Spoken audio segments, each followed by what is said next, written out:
Good morning. Today we're going to talk about augmenting data structures.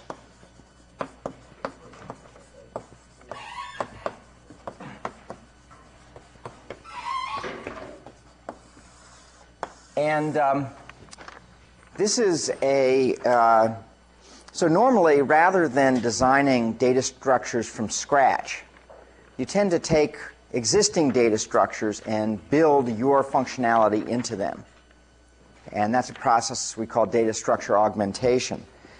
And this also today marks sort of the start of the design phase of the class. We spent a lot of time doing analysis up to this point. And now we're still going to learn some new analytical techniques, but we're going to start turning our focus more to how is it that you design efficient data structures, efficient algorithms for various problems. And so this is a good example of the design phase. It's a really good idea at this point, if you have not done so, to review the textbook Appendix B. So you should take that as additional reading to make sure that you're familiar, because over the next few weeks we're going to hit almost every topic in Appendix B is going to be brought to bear on the subjects that we're talking about. And if you're going to go scramble to learn that while you're also trying to learn the material, it'll be more onerous than if you just simply review the material now. Okay, we're going to start by an illustration of the problem of dynamic order statistics.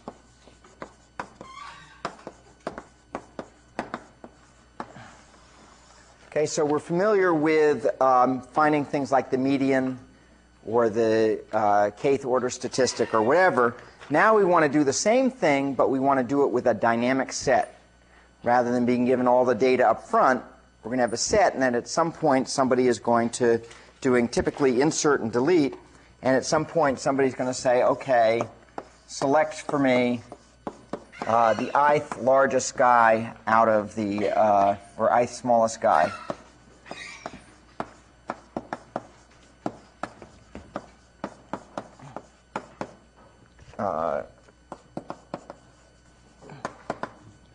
In the dynamic set. Or something like OS rank of X, okay, the rank of X in the sorted order of the set. Okay? So either I want to just say, for example, if I gave n over 2, if I had n elements in the set, and I said n over 2, I'm asking for the median. I could be asking for the min, could be asking for quartile. Here I take an element and say, okay, so where does that element fall among all of the other elements in the set? Okay? And in addition, these are dynamic sets, so I want to be able to do insert and delete. Okay? So I want to be able to add and remove elements. So the solution we're going to look at for this one, the basic idea is to keep the sizes of subtrees in the nodes of a red-black tree. So let me draw a picture as an example. Okay, so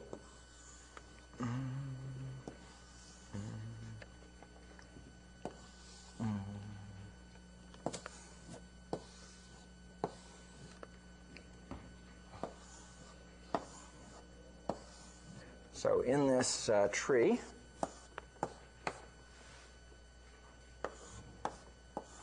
okay, I didn't draw the nils for this. I'm going to keep two values.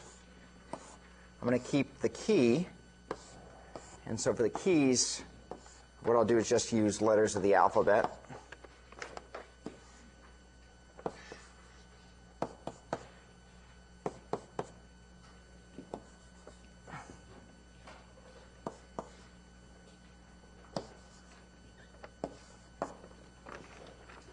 Okay, and this is a red-black tree, so just for practice, how can I label this tree so it's a red-black tree?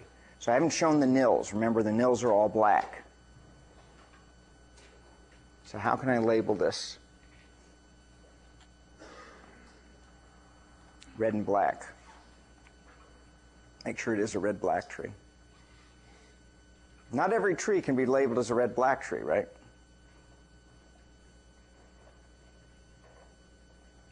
Okay, this is good practice because the sort of thing shows up on quizzes. Make F red. Good. And then everything else black. That's certainly a solution. Yep. Okay? Because then that basically brings the level of this guy up to here. Actually, I had a more complicated one because it seemed like more fun. Okay? So what I did was I made this guy black. Okay, and then these two guys red and black and red and black and red and black and black.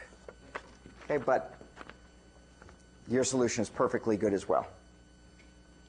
Okay, so we don't have any two reds in a row on any path, and all the black height from any particular point going down, we hit the same number of blacks, whichever way we go. Okay, so good. So the idea here now is that we're going to keep the subtree sizes. These are the keys that are stored in our dynamic set. We're going to keep the subtree sizes in the red-black tree. So that, for example, this guy has size 1. These guys have size 1 because they're leaves. And then we can just work up. Okay, so this has size 3.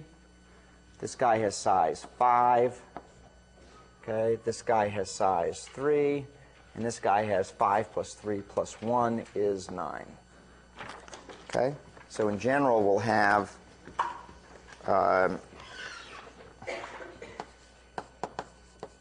size of x is equal to the size of left of x plus the size of the right child of x plus 1. Okay, that's how I compute it recursively. Okay, so very simple formula for what the size is. It turns out that for the code that we're going to want to write to implement these operations, we're going to, it's going to be convenient to be talking about the size of nil. So what's the size of nil? 0. Okay, size of nil, there's no elements there. However, in most programming languages, if I take size of nil, what will happen? You get an error. Okay? That's kind of inconvenient. So what I have to do in my code is everywhere that size of nil, that I might want to take size of nil, I have to say, or take the size of anything, I have to say, well, if it's nil, then return 0, otherwise return the size field, etc. So there's an implementation trick that we're going to use to simplify that. It's called using a sentinel. Okay? A sentinel is nothing more than a dummy record. So instead of using a nil, we'll actually use a nil sentinel. So we'll use a dummy record for nil such that size of nil is equal to 0. So instead of any place I would have used nil in the tree, instead I'll have a special record that I'll call nil, but it'll be a whole record. And that way I can set its size field to be 0, and then I don't have to check that as a special case. And that's a very common type of programming trick to use, is to use sentinels to simplify code, so you don't have all these boundary cases or don't have to write an extra function to when all I want to do is just index the size of something. Okay, everybody with me on that? Okay, so let's write the code for OS select given this representation.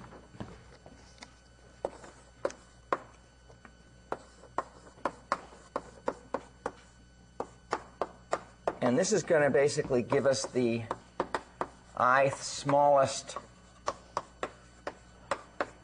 in the subtree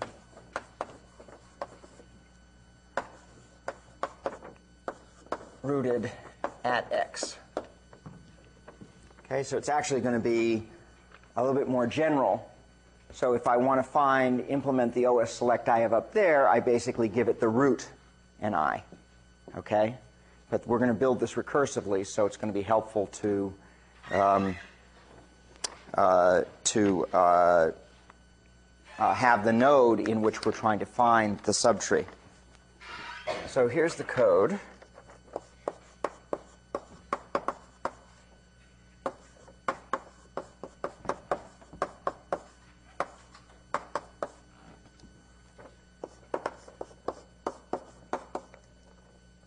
Oops.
Okay, so this is the code.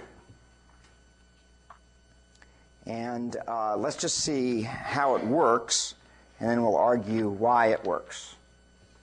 Okay, so as an example, let's do OS select of the root and 5. Okay, so we want to find the fifth largest in the set. Okay, so we have OS select of the root and 5. Okay, so this is inconvenient. Okay, so we start out at the top. Well, let's just switch the boards. Here we go. Okay, so we start out at the top, and I is the root. Okay, so excuse me, I is 5, sorry. Okay, and the root. So I is 5. Okay, so we want to find the fifth largest. So we first compute this value k. Okay, so k is the size of left of x plus 1. What is that value? What is k anyway? What is it? 6. Well, in this case, it's 6. Good. But what is the meaning of k? It's the order of the current node. The order, the rank. Yeah. Good, good. The rank of the current node. Okay? So this is the rank of the current node. So k is always the size of the left subtree plus 1. That's just the rank of the current node. Okay? So we look here and we say, well, the rank is k. Now, if it's equal, then we found the element we want. Okay? But otherwise, if I is less, we know it's going to be in the left subtree. So all we're doing then is recursing into the left subtree. Okay? And here we'll recurse. We'll want the fifth largest one.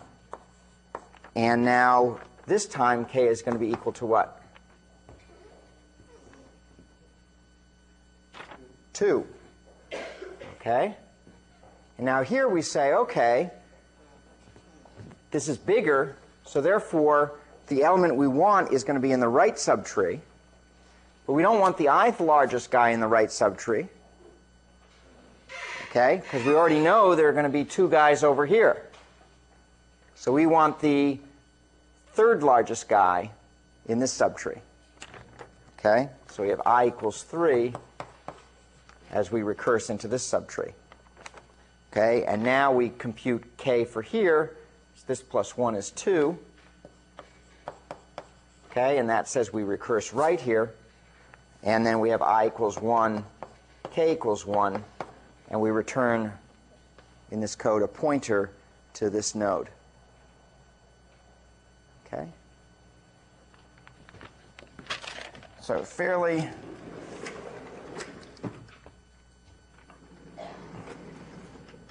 okay, so this returns a pointer to the node containing h, whose key is h. Okay, and just to make a comment here, this we discovered k is equal to the rank of x. Okay, so any questions about what's going on in this code? Okay, so it's basically just finding its way down. Okay, the subtree sizes help it make the decision as to which way it should go to find which is the ith largest. So we do a quick analysis. Okay, so on a red-black tree, how long does OS select take to run? Yeah. Yeah, order log n if there are n elements in the tree. Okay, because it's red-black tree is a balanced tree, its height is order log n. In fact, this code will work on any tree that has order, log n, and order the height of the tree. Okay, and so if you have a guaranteed height the way that that red-black trees do, you're in good shape. Okay, OS rank we won't do, but it's in the book, also gets order log n. Okay, so here's a question I want to pose. Okay, why not just keep the ranks themselves?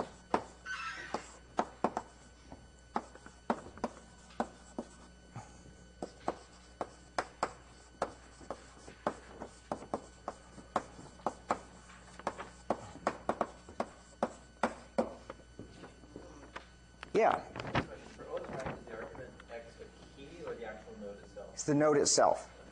The node itself. Because otherwise you can't take left of it. Right? Yeah. I mean, if we were doing this in a decent language, strongly typed language, there'd be no confusion. But we're writing in this pseudocode that is good because it's compact, which lets you focus on the algorithm. But of course, it doesn't have a lot of the things you'd really want if you're programming things of scale, like type safety and so forth. Yeah? Well, the reason you wouldn't want to store it in the actual node is because it takes order by the time for insertion and deletion. Yeah, that is, it's basically hard to maintain when you modify it. So, for example, if we actually kept the ranks in the nodes, certainly it'd be easy to find, the element of a given rank. But all I have to do is insert the smallest element, an element that's smaller than all the other elements, and what happens? All the ranks have to be changed. Order n changes have to be made if that's what I was maintaining. Okay? Whereas with subtree sizes, that's a lot easier. So this is because it's hard to maintain.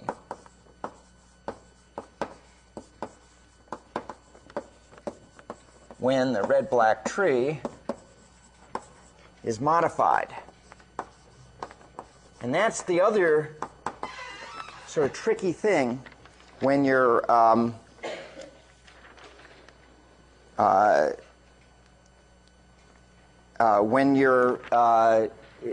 augmenting a data structure is you want to put in the things that your operations go fast, but you can't forget that there are already underlying operations on the data structure that have to be maintained in some way.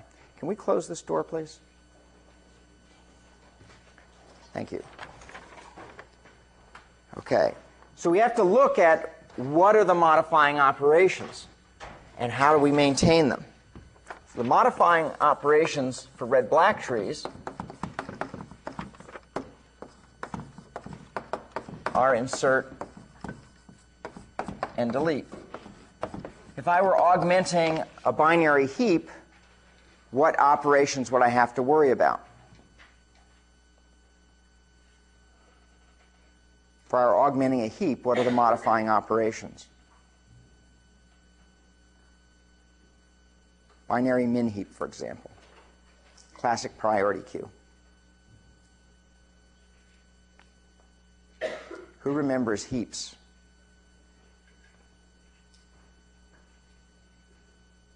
What are the operations on a heap? Ooh, there's a good final question. Take-home exam, no, don't worry about it. Final, worry about it. What are the operations on a heap? That's right, just look it up on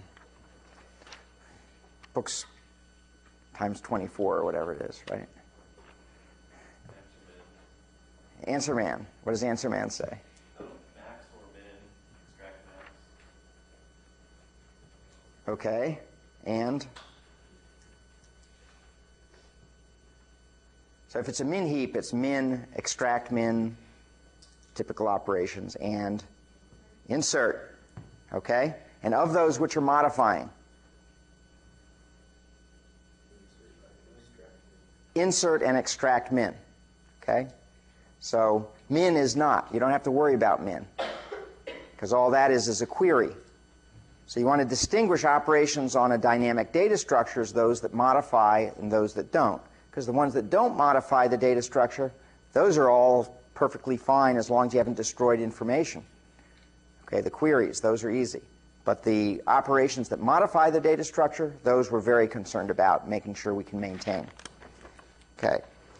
So our strategy for dealing with insert and delete, in this case, is to update the subtree sizes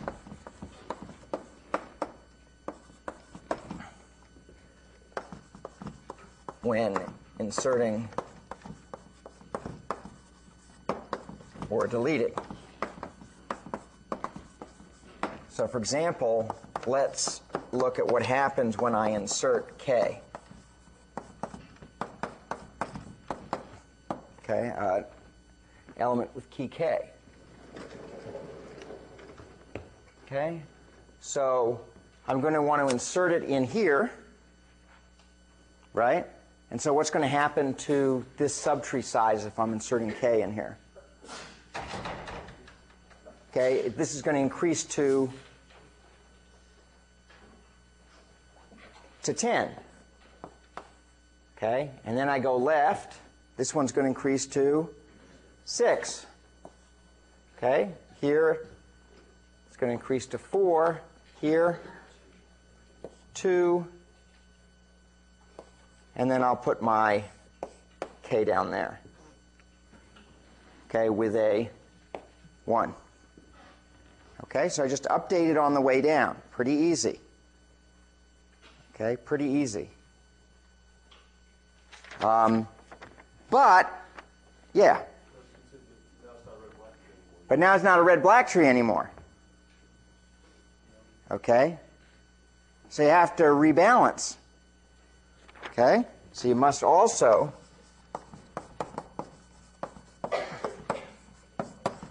handle rebalancing, because remember, and this is something people tend to forget, so let me just, it's always, I think, helpful when I see patterns going on to tell everybody what the pattern is so that you can be sure of it in your own work, that you're not falling into that pattern. What people tend to forget when they're doing red-black trees is they tend to remember the tree insert part of it.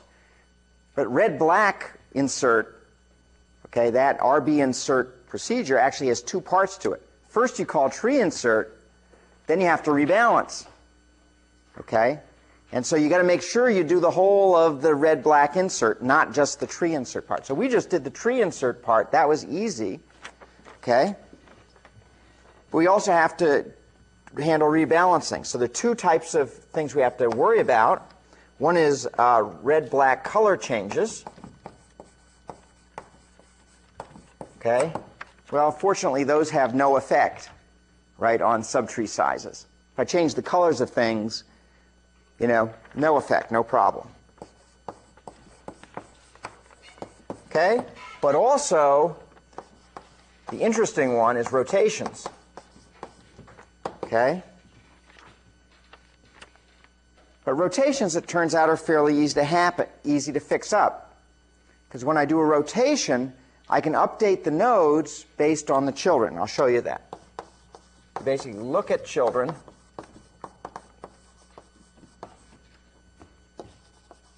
and fix up, in this case, in order 1 time per rotation. So for example, imagine that I had a piece of my tree that looked like this. Okay. And let's say it was 7, 3, 4 are the subtree sizes. I'm not going to put the values in here. And I did a right rotation on that edge, okay, to put them the other way. Okay. And so these guys get hooked up this way. So always the 3 children stay as 3 children. We just swing this guy over to there and make this guy be the parent of the other one. Okay? And so now the point is that I can just simply update this guy to be, well, he's got 8, 3 plus 4 plus 1 using our formula for what the size is. Okay? And now for this one, it's going to be 8 plus 7 plus 1 is 16, or if I think about it, it's going to be whatever that was before. Okay? Because I haven't changed the subtree size with a rotation. Okay? Everything beneath this edge is still beneath this edge. Okay? And so I fixed it up in order 1 time. Now there's certain other types of operations sometimes that occur where this isn't the value. You know, if I wasn't doing subtree sizes but was doing some other property of the subtree, it could be that this was no longer 16, in which case the effect might propagate up towards the root. There's a nice little lemma in the book that shows the conditions under which you can make sure that the rebalancing doesn't cost you too much. Okay? So that was pretty good. And so now insert and delete. That's all we have to do for rotations, are therefore still order log n time. Because a red-black tree only has to do order 1 rotations. Those normally take constant time. Well, they still take constant time. They just take a little bit bigger constant. Okay? And so now we've been able to build this great data structure that supports dynamic order statistic queries, okay, and it works in order log n time for insert, delete, and the various queries that you do. OS select. I can also just search for an element. So I've taken the basic data structure, I've added some new operations on it. Okay, any questions about what we did here? Okay, do people understand this reasonably well? Okay, so then let's generalize. Always a dangerous thing. Okay, so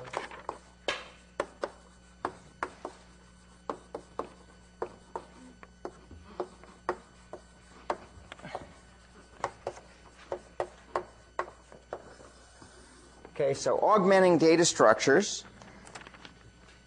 And so what I'd like to do is give you a little methodology for how you go about doing this safely. Okay, so you don't forget things. So the most common thing, by the way, people forget, I guarantee that on the, if there's an augmentation problem on the take-home, if there's one on the final, I guarantee that probably a quarter of the class will forget the rotations. Okay, if they augmented red-black tree, guaranteed. Okay, so anyway, so here's a little methodology to check yourself. So as I mentioned, the reason this is so important is because this is, in practice, the thing that you do most of the time. You don't just use a data structure as given. You take a data structure, you say, I have my own operations I want to layer onto this. So we're going to give a methodology, and what I'll do as we go along is we'll use the example of order statistics trees to illustrate the methodology. So it's 4 steps. Okay, the first is we choose an underlying data structure.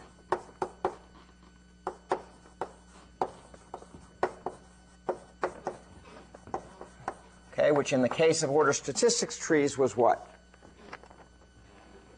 Red-black tree.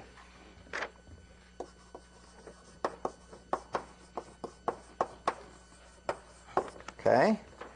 The second thing we do is we figure out what additional information we wish to maintain in that data structure.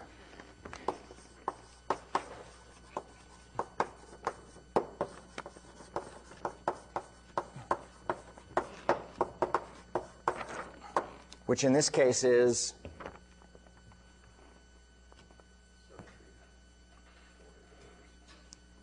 it's the subtree sizes. Subtree sizes is what we keep for this one.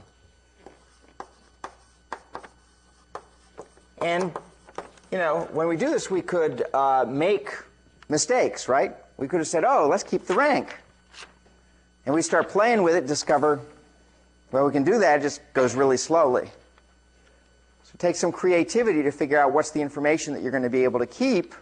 We're going to be able also to maintain the other properties that you want.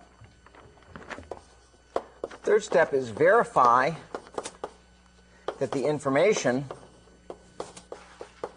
can be maintained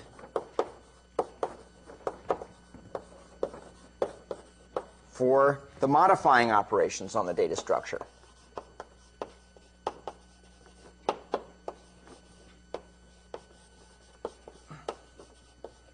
Okay, and so in this case, for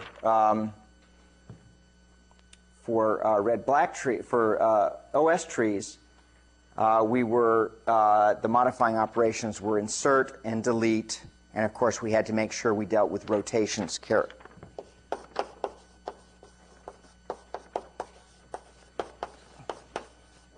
And because rotations are part of that, we could break it down into the tree insert, the tree delete, and rotations. And once we'd done that, everything was fine. We didn't, for this particular problem, have to worry about color changes, but that's another thing that under some things, okay, you might have to worry about. Okay, for some reason, the color made a difference. Usually that doesn't make a difference. And then the fourth step is to develop new operations.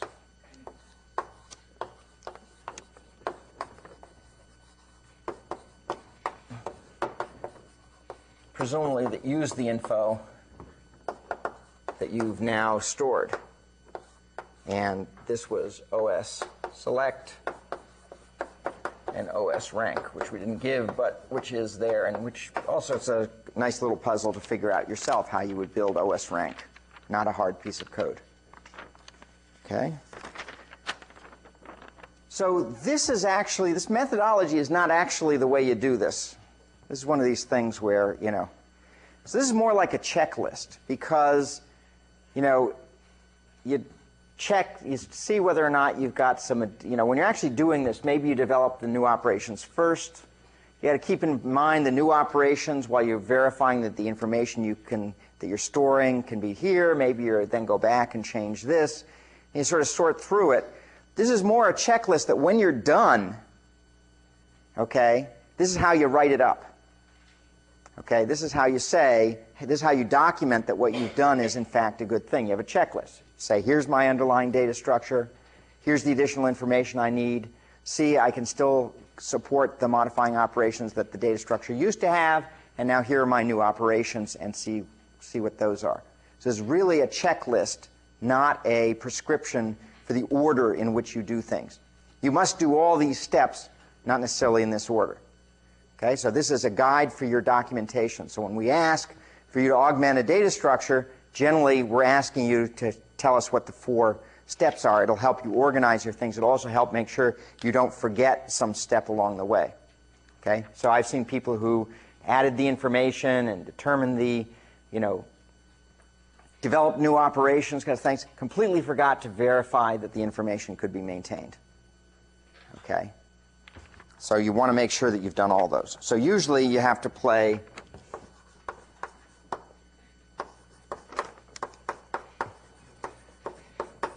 with interactions.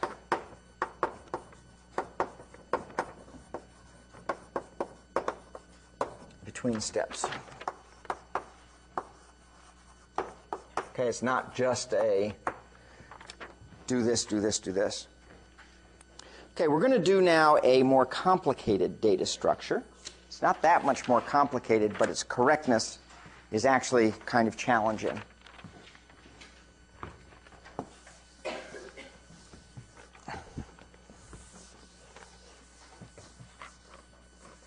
And it's actually a very practical and useful data structure. And I'm amazed at how many people aren't aware that there are data structures of this nature that are useful for them when I see people writing really slow code. Okay, and so the example we're going to do is interval trees.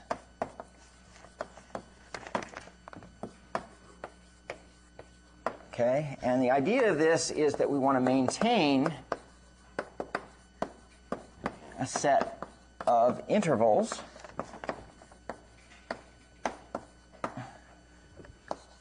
for example, time intervals.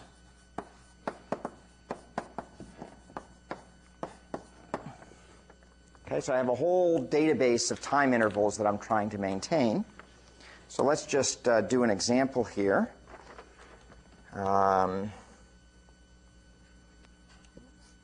Let's see.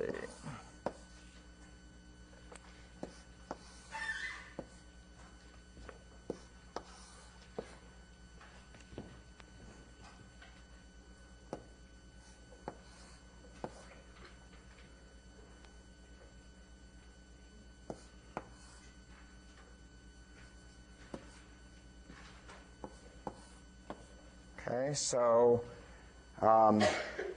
this is going from 7 to 10, from 5 to 11, from 4 to 8, from 15 to 18, 17 to 19, and 21 to 23. Okay, so this is a set of intervals. Okay, and if we have an interval I, let's say this is interval I, which is 7, 10, then we're going to call this endpoint, we're going to call the low endpoint of I, and this we're going to call the high endpoint of I. The reason I use low and high rather than left or right is because we're going to have a tree, and we're going to want the left subtree and the right subtree. So if I start saying left and right for intervals and left and right for trees, we're going to get really confused. This is also a tip, let me say, when you're coding, you really have to think hard sometimes about the words that you're using for things, especially things like left and right, because they get so overused throughout programming. So it's a good idea to come up with a whole wealth of synonyms for different situations so that it's clear in any piece of code when you're talking, for example, about the intervals versus the trees, because we're going to have both going on here. Okay, and what we're going to do is we want to support insertion and deletion of intervals here, and we're going to have a query, which is going to be the new operation we're going to develop, which is going to be to find an interval, any interval, in the set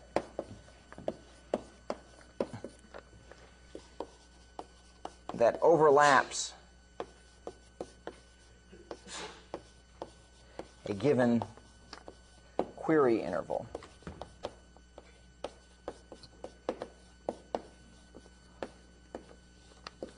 Okay, so I give you a query interval like, say, let's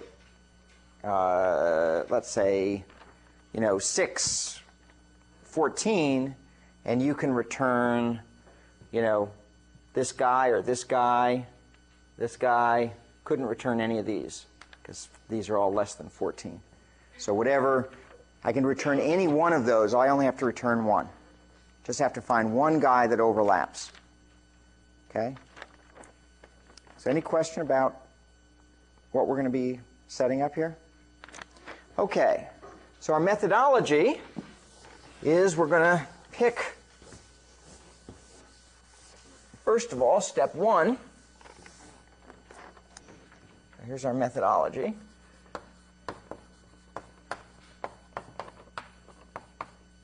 Okay, so step 1 is we're going to choose underlying data structure. So anybody have a suggestion as to what data structure we ought to use here to support interval trees?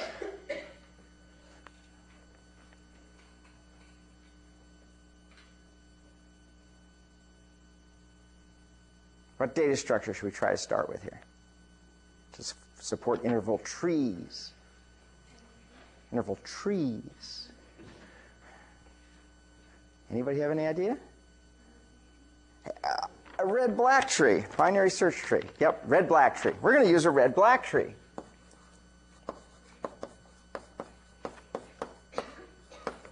Oh, but I got to say what it's keyed on. So what's going to be the key for my red-black tree? So for each interval, what should I use as a key? Now this is where there's a bunch of options here, right? So throw out some ideas. Always better to branch than it is to prune. You can always prune later, but if you don't branch, you never get the chance to prune. So generation of ideas. You'll need that when you're doing the design phase and doing the take-home exam. Yeah. Yeah, so we're calling that the low. The low endpoint. Okay. You can do low endpoint. What other ideas are there? High endpoint. Okay, now you can look at low endpoint, high endpoint. Okay. Well, so between low and high, which is better? Yeah, that one's not going to matter, right? So doing high versus low, don't have to consider that. But there's another natural point to want to think about using, right? Like the median, the middle point. Okay, at least that's symmetric. Okay. So what do you think? Is that, what else might I use? The length? Yeah, the length. I think the length is not going to be, doesn't to me feel as productive. This is just purely a matter of intuition. Doesn't feel as productive because if I know the length, I don't know where it is. So how am I going to, that's going to be hard to maintain information about where it is. Where, for queries. So it turns out we're going to use the low left endpoint. But I think that it's, to me that was sort of a surprise that you want to use that and not the middle one. Because you're favoring one endpoint over the other. Turns out that's the right thing to do, surprisingly. Okay?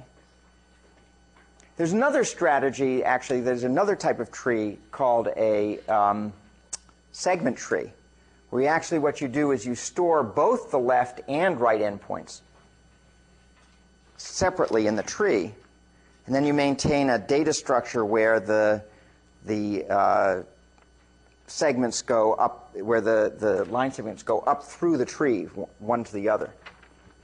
Okay, so there's lots of things you can do, but we're just going to keep it keyed on the low endpoint. That's why this is a more clever data structure in some ways. Okay. Okay, now this is harder. Okay, that's why this is a clever data structure. Okay. So what are we going to store in the? So I think any of those ideas are good ideas to throw out and look at, and then you don't know which one is going to work until you play with it. So this one, though, is, I think, much harder to guess. You're going to store in a node the largest value, we'll call it M, in the subtree rooted at that node. Let's do it. Okay, so let me first, actually, so we'll draw it like this, a node like this. We'll put the interval here, and we'll put the M value here.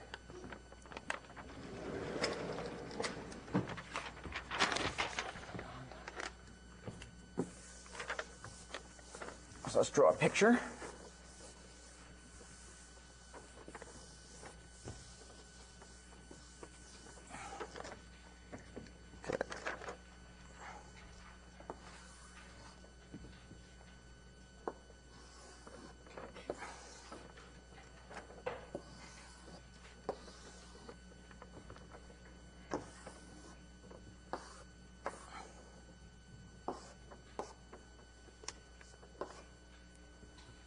Okay.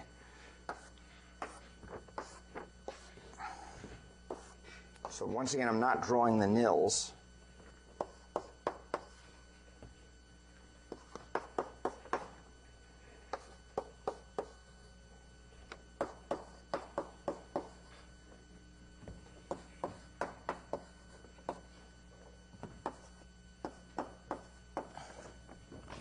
So I hope that that is a search tree that's keyed on the low left endpoint, right? So 4, 5, 7, 15, 17, 21.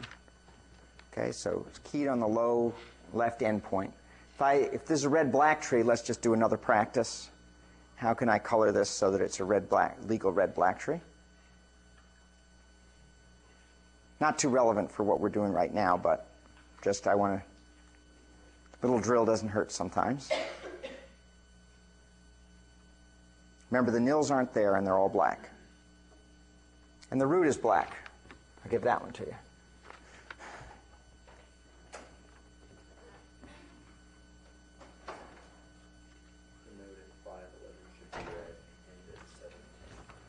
Good.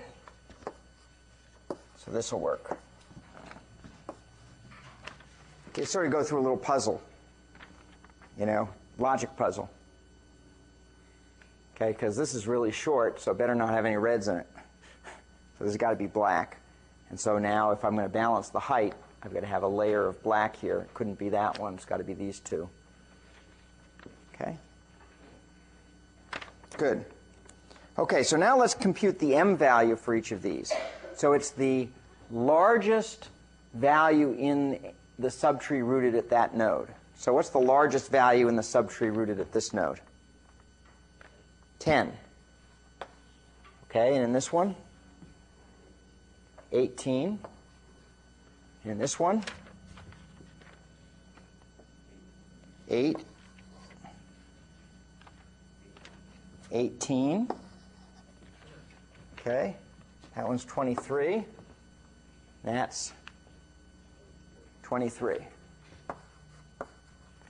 Okay, so in general, M is going to be the maximum of 3 possible values.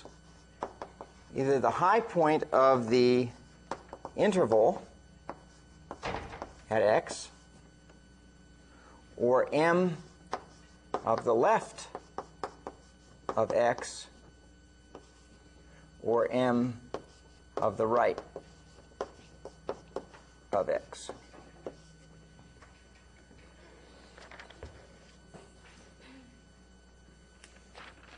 Okay? Does everybody see that? So it's going to be the M of x. For any node, I just have to look. What's the maximum here? What's the maximum here? And what's the high point of the interval? Whichever one of those is largest, that's the largest for that subtree.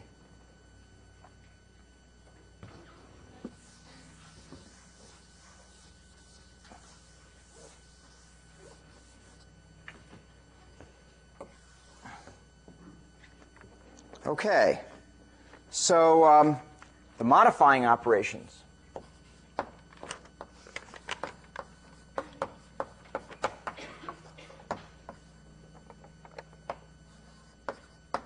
Okay, so let's first do insert. Okay, so how can I do insert? Okay, so there are two parts. First part is to do the tree insert. Okay, just a normal insert into a binary search tree.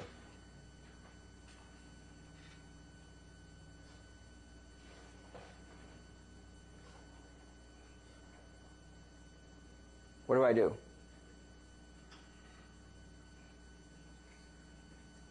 going to insert a new interval.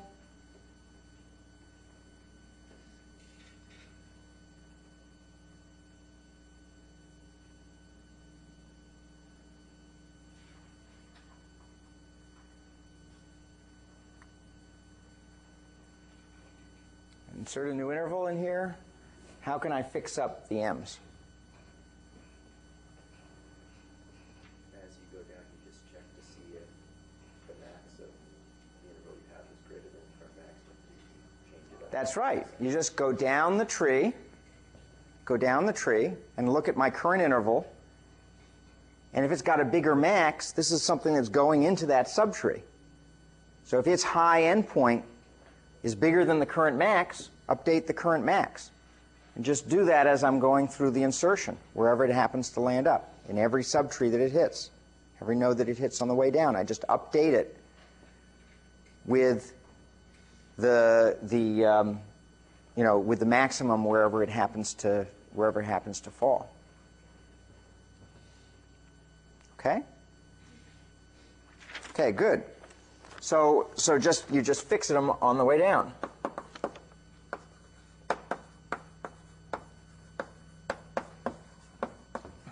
Okay?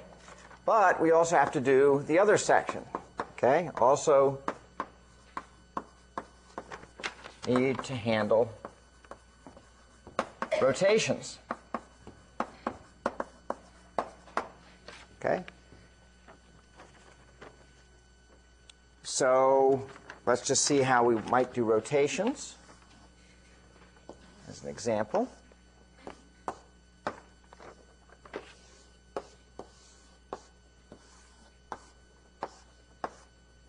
So let's say this is 11, 15, 30.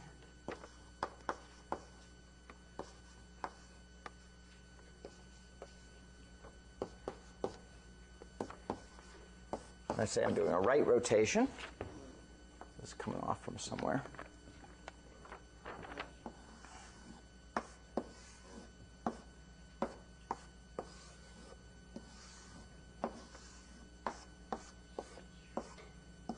Okay, where that's coming off from. So this is still going to be the child that has 30, the one that has 14, and the one that has 19. Okay?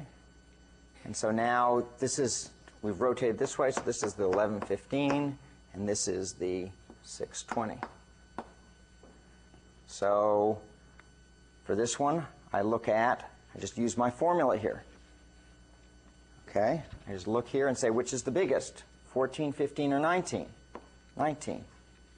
And I look here, which is the biggest, 30, 19, or 20? 30. Or once again, it turns out, not too hard to show, that it's always whatever was there, because we're talking about the biggest thing in the subtree, and the membership of the subtree hasn't changed when we do the rotation. Okay? So that just took me order one time to fix up. Okay.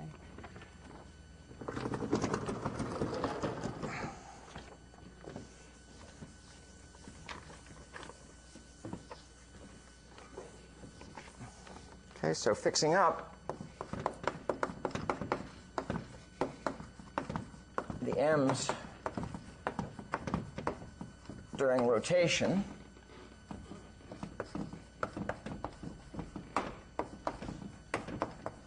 takes O of one time. Okay, so the total insert time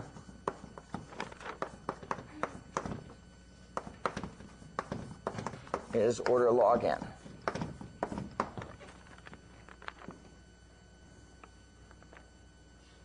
Okay, so once I figured out that this is the right information, of course we don't know what we're using this information for yet, but once I know that that's the information, showing you that it works that insert and delete continue to work in order log n time is easy. Okay, now delete's actually a little bit trickier. So I'll just say it's similar. Okay? Because in delete, you go through and you find something.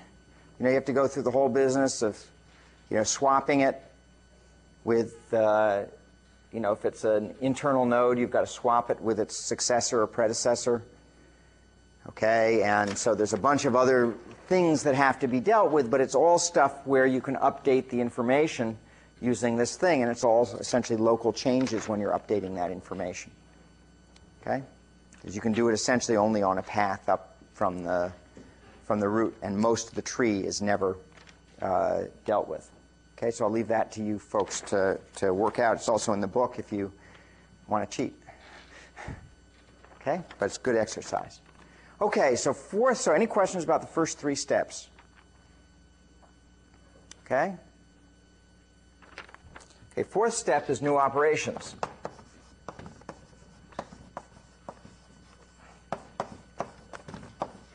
Okay, so let's see, I think we'll do that.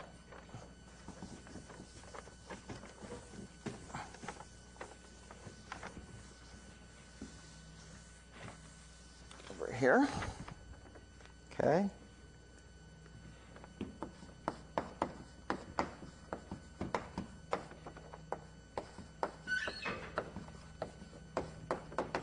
So the interval search of I is going to find an interval that overlaps the interval I.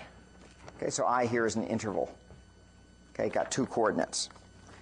And this, rather than writing recursively, we're going to write it as it's sort of going to be recursive, but we're going to write it with a while loop.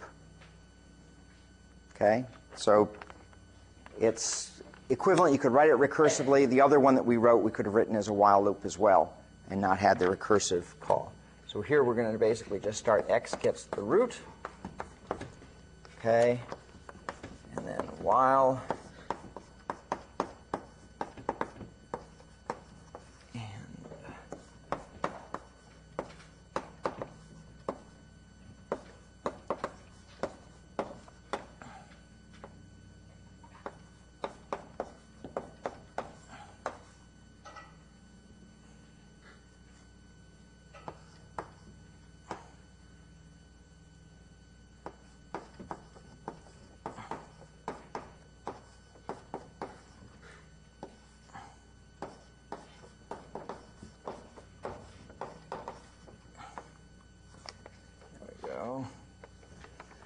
Do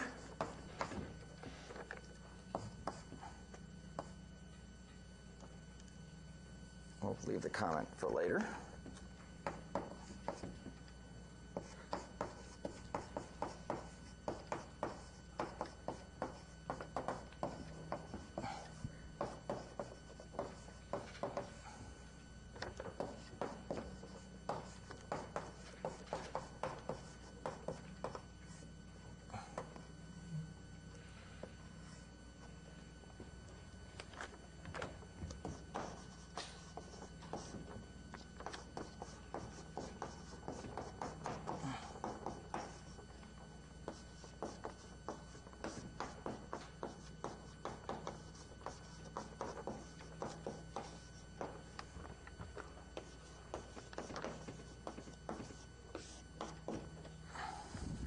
Okay. So that's the code. So let's just see how it works. Let's search for the interval. Let's search for the interval 14, 16. Oops. 14, 16 in this tree. Okay, so let's see. So it says x starts out at the root. Okay. And now while it's not nil, well, it's not nil because it's the root. And, well, what is this doing? Somebody tell me what that code does?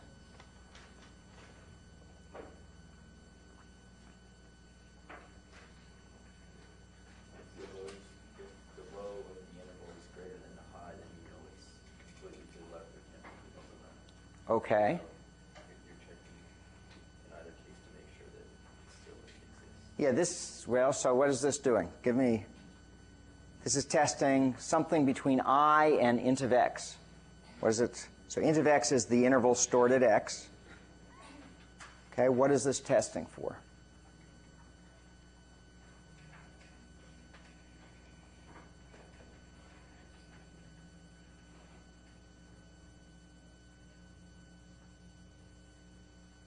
I hope I got it right.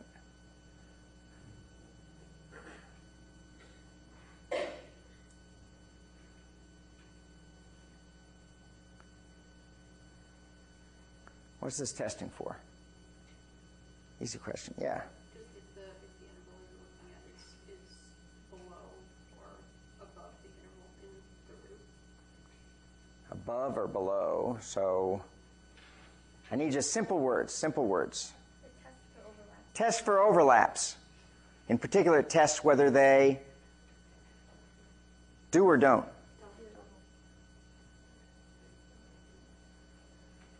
Do, don't, do, don't do. Test whether they, so if I get to this point, what do I know about I and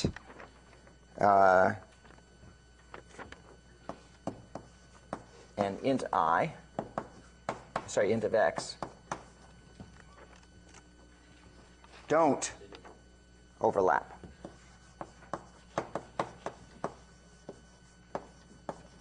Okay, they don't overlap because the high of one is smaller than the low of the other. If the high of one is smaller than the low of the other, they don't overlap that way.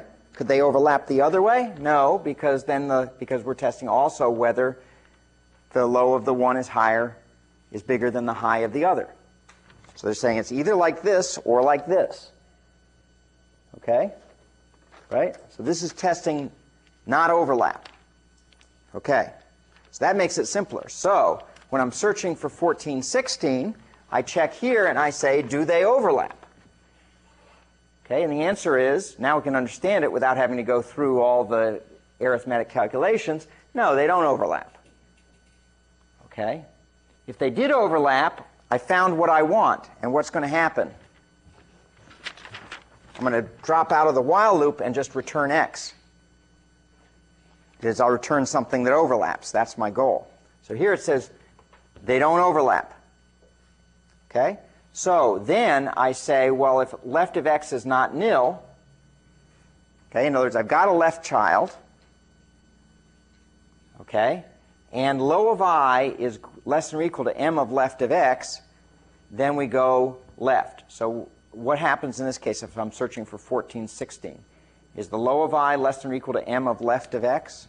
So low of I is 14. Okay? And I'm searching, and is it less than m of, is it less than 18? Yes. So therefore, what do? I go left. I make x point to this guy. Okay, now I check. Does it overlap? No. Okay, I take a look at the left guy. Is 8? I compare 8 with 14, right? And is it lower? No. So I go right. Okay? And now I discover that I have an overlap here, and it's overlaps. So it returns then the 15, 18 as an overlapping one. Okay, if I were searching for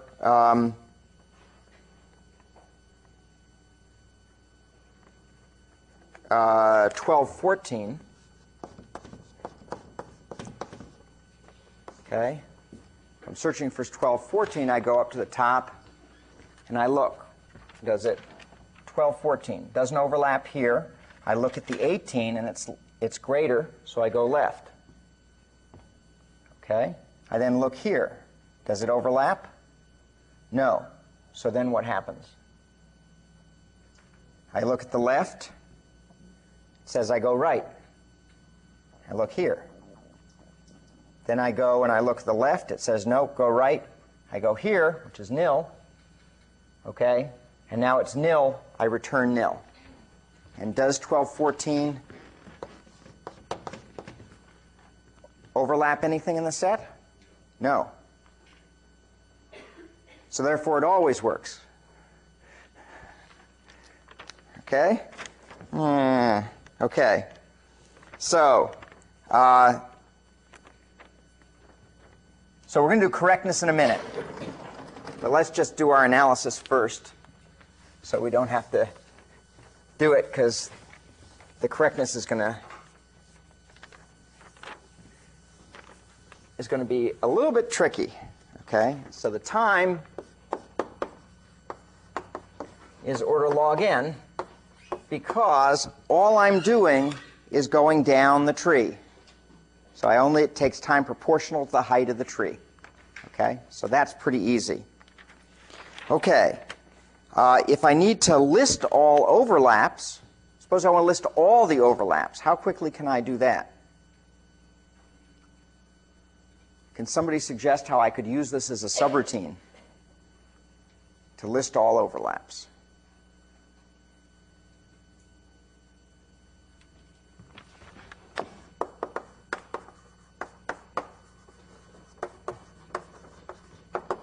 Suppose I have k overlaps, k intervals that overlap my query interval, and I want to find every single one of them.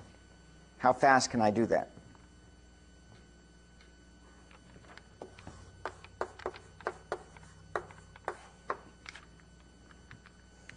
How do I do it?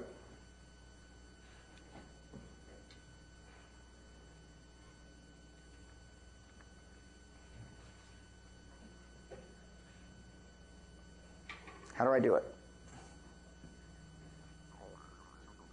After all, if I search a second time, I might get the same value.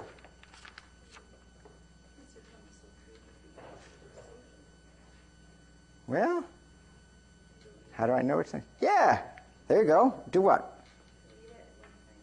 Yeah, when you find it, delete it.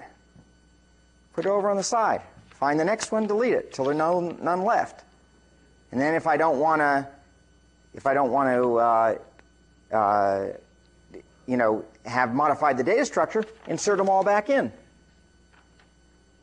Okay, it costs me k log n if there are k overlaps. Okay, that's actually called an output sensitive algorithm, because the running time of it depends upon how much it outputs. Okay, so this is output sensitive.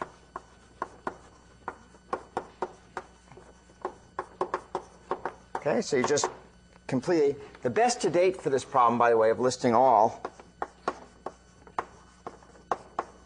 is order k plus log n with a different data structure. Okay, and actually that was open for a while as an open problem. Okay. Correctness. Why does this algorithm always work correctly? So the key issue of the correctness is that I'm picking one way to go, left or right. And that's great as long as it's in that subtree. But how do I know that when I decide I'm going to go left, that it might not be in the right subtree and I went the wrong way? Okay? Or if I went right, that I accidentally left one out on the left side. We're always going just one direction. And that's sort of the cleverness of the code. The theorem is, let's let L be the set of intervals I prime in the left of a node X, and R be the set of I primes in the right of X. Okay? And now there are two parts I'm going to show. If the search goes right, then the set of I prime in L such that I prime overlaps I is the empty set. So that's the first thing I'm going to show. So if it goes right, then there's nothing in the left subtree that overlaps. So it's always, whenever the code goes right, no problem. Okay? Because there was nothing in the left subtree to be found. Does everybody understand that? Okay, what that says? We're going to prove this, but I want to make sure people understand. Because the second one is going to be harder to understand. So make sure you understand this one first. Any questions about this? Okay. If the search goes left,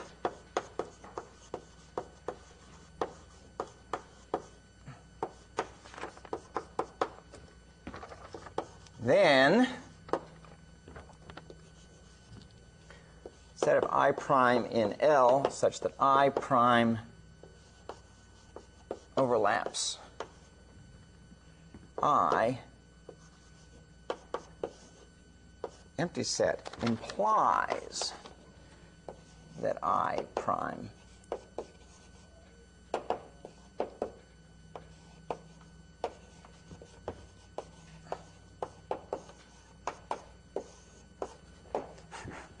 Okay. So what is this saying? If the search goes left, then if the left was empty, in other words, if you went left and you discovered that there was nothing in there to find, okay, no overlapping interval to find, then it's okay because it wouldn't have helped me to go right anyway, because there's nothing in the right to be found. So it's not guaranteeing that there's nothing to be found in the left, but if there happens to be nothing to found in the left, it's okay because there was nothing to be found in the right either. Okay, that's what the second one says. So in either case, you're okay to go the way that you're okay to go. Okay, so let's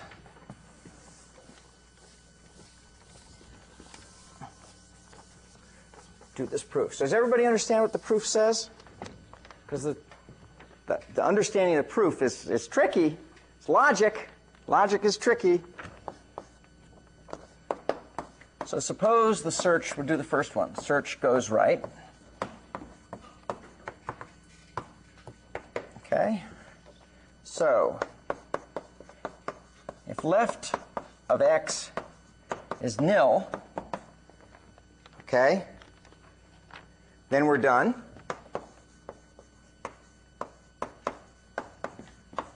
Since then we've proved what we want to prove.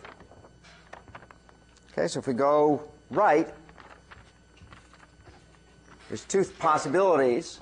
When we go right is either we had left of x be nil or left of x is not nil.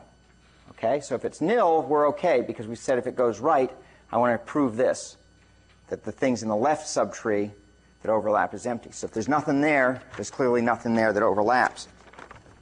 Otherwise,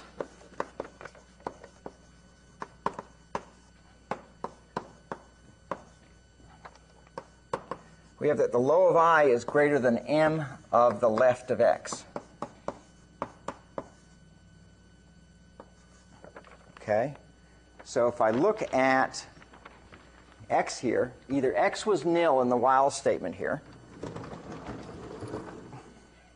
Either x is nil, or this is true. We just said it's not nil, so now let's take a look at, excuse me, I'm on the wrong line, here. So I'm in this loop, left of x was not nil, and the low of I was this, because I'm going, which way am I going here? I'm going right, so therefore this was not true.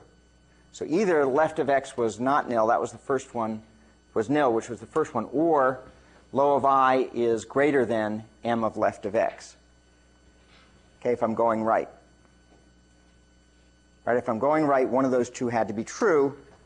Okay, the first one was easy. Otherwise, we have this. Low of I is greater than m of left of x. Okay? Now, this has got to be, that value, m of left of x, is the right endpoint, is the high endpoint of some interval, okay, in that subtree. So this is equal to the high of j for some j in L. So m of left of x must be equal to the high of some endpoint, because that's how we're picking the m's, for some j in the left subtree. And no other interval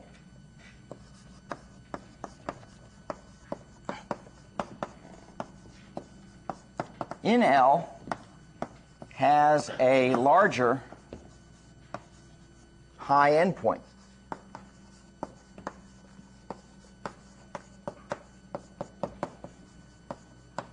than high of j. So if I draw a picture here, I have over here, I have I, and this is the low of I. And I have j, where we say its high endpoint is less than the low of I. So this is j, don't know how far over it goes. Okay. And this has high of j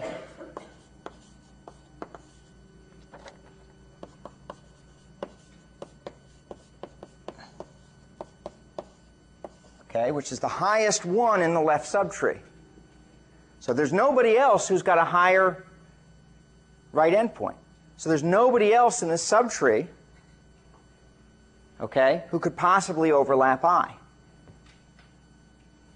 because all of them end somewhere before this point. This point is the highest one in the subtree. So therefore, I prime in L such that I prime overlaps I is the empty set.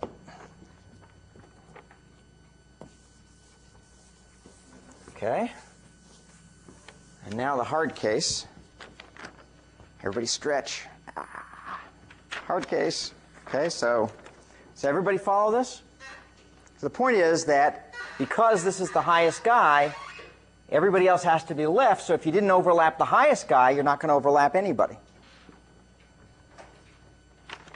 Okay, suppose the search goes left.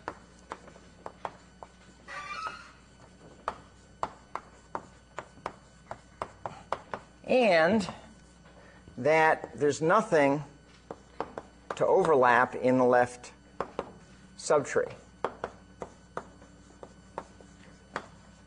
Now, I went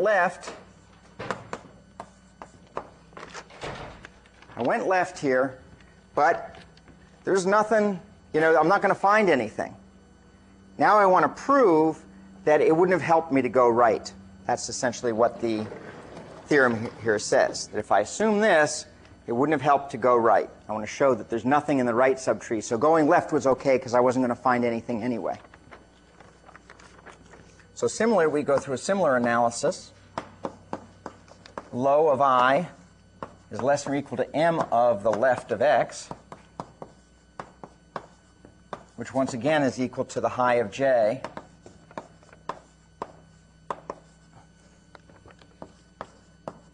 for some j in L. Okay, so we're just saying if I went left here, if I go left, these things must be true. Okay, I went left. Okay, so since j is in L, it doesn't overlap I, because the set of things that overlap I in L is empty set. So since j doesn't overlap I, that implies that the high of I must be less than the low of J.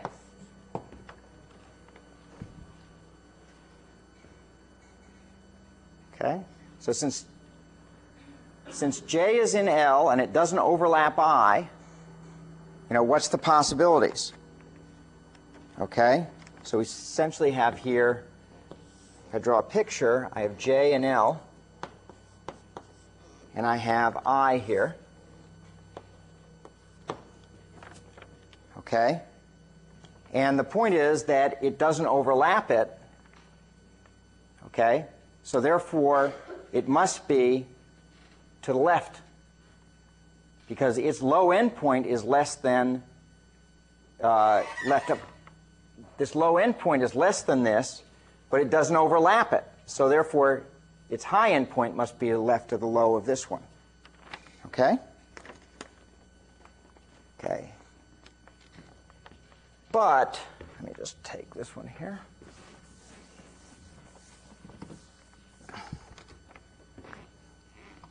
Now we'll use the binary search tree property.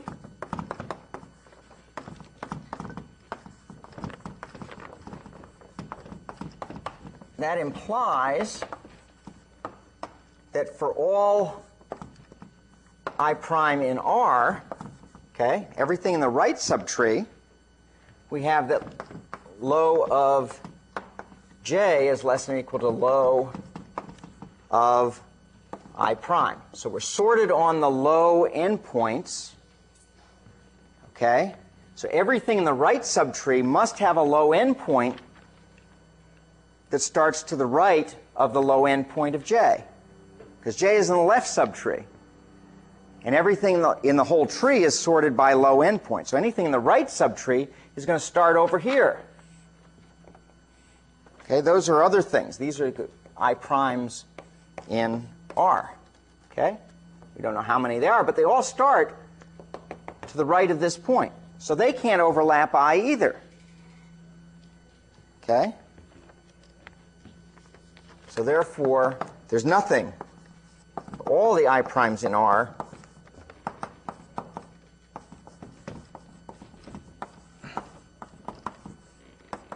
that's also nobody. Okay, so just to go back again, so the basic idea is that since this guy doesn't overlap the guy who's in the left, and everybody in the right is going to be further to the right, okay, if I go left and don't find anything, that's okay, because I'm not going to find anything over here anyway. They're not going to overlap. Okay? So data structure augmentation, great stuff. Okay, give you a lot of rich data structures. Okay, built on, any ones hash tables, heaps, binary search trees, and so forth.